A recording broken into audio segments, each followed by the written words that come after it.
Ia-ți, mă, iubire, mă. Muzi, buzi, buzi, hai la mama. Hai, cuciu, cuciu. Da, iubire, da, mama. Da, iubire, da. Cine eu?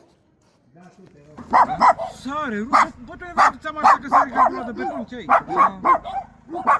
Sunt o problemă și nu sunt numai ăștia, sunt o grămadă de... Și cum de... Nu știu dacă sunt bune. Apropo, dacă a zis Victor. So we are in a small villages. Ciuciurica, ce fac copii? Care alea două? Deci asta mică, nu? Din spatele Domnului. Nu-i mai da să mănânce, nu-i mai da să mănânce. Să-i avem puțin mai nemâncați.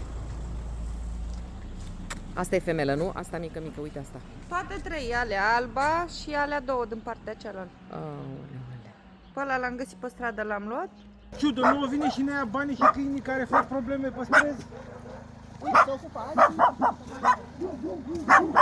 E trist, doamnă, statul român nu are grijă, uitați cum are statul român grijă, cum suntem noi așa și stai. Așa știi tu mai bine, fii atent. Du-te tu în dreptul la unde stau ei peste noapte acolo. Ca să nu intre prin gaură, să le ascundă. Țiți! Țiți!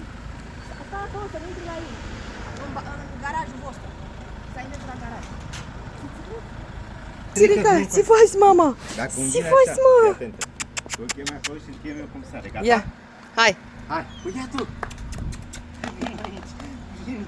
Uai, ce frumos e.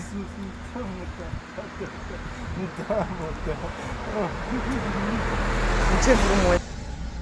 Ce iubire. Hai, băiatul! Hai, du-te la domnul, hai, du-te. Ia uite. Hai, băiatul, sus! Hai sus! Ia-te-l, mă. Bravo! Asta e prietena ta? Dacă tot ai venit aici... Așa. Hopa! Așa, mama.